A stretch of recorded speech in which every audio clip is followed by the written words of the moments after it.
ನಮಸ್ಕಾರ, SLV ಎಲೆಕ್ಟ್ರಾನಿಕ್ಸ್ಗೆ. ಇದು V card stabiliser ಬಂದೈತೆ ನೋಡಿ. ಇದು ಏನು ಪ್ರಾಬ್ಲಮ್ ಅಂತ ತೋರಿಸ್ತೀನಿ ನೋಡಿ.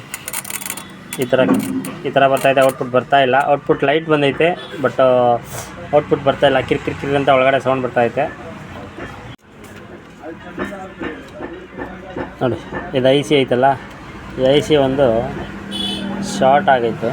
ಶಾರ್ಟ್ ಅಂದರೆ ಡೈಸ್ ಆರ್ಡ್ರ್ ಆಗೈತೆ. ಇದು ಡೈಸ್ ಆರ್ಡ್ರ್ ಮಾಡಿಕೊಂಡು ಮತ್ತು ಓಕೆ ಆಯಿತಾ ನೋಡೋಣ. ಸೆಟ್ಟು ICನ ಡೈಸ್ ಆರ್ಡ್ರ್ ಮಾಡ್ಕೊಂಡಿದ್ದೀನಿ. ಡೈಸ್ ಆರ್ಡ್ರ್ ಮಾಡ್ಕೊಂಡು ಆನ್ ಮಾಡೋಣ. ಆನ್ ಮಾಡಿದೆ, ಲೈಟ್ ಕ್ರಿಸ್ಟಲ್ ಲೈಟ್ ಬಂದಿದೆ. ಡಬಲ್ ಕ್ಲಿಕ್ ಆಗಿದೆ, ಔಟ್ಪುಟ್ ಬಂದಿದೆ. ಇದು TV ಇದಕ್ಕೆ ಹಾಕೋಣ, ನೋಡೋಣ. TV ಬರುತ್ತಾ ನೋಡೋಣ ಔಟ್ಪುಟ್ಟು. TV ಹಾಕಿದ್ದೀನಿ. ಇದು TV ಕಲೆಕ್ಷನ್ ಇದಕ್ಕೆ ಹಾಕಿದ್ದೀನಿ. ಬಂದಿದೆ. ಸೊ ಈ ಸ್ನೇಹಿತರೆ, ಈ ವಿಡಿಯೋ ನಿಮ್ಗೆ ಇಷ್ಟ ಆದರೆ ಲೈಕ್ ಮಾಡಿ. ನನ್ನ ಚಾನಲ್ನ ಸಬ್ಸ್ಕ್ರೈಬ್ ಮಾಡ್ಕೊಂಡಿಲ್ಲ ಅಂದರೆ ಇನ್ನೂ ಸಬ್ಸ್ಕ್ರೈಬ್ ಮಾಡ್ಕೊಳ್ಳಿ.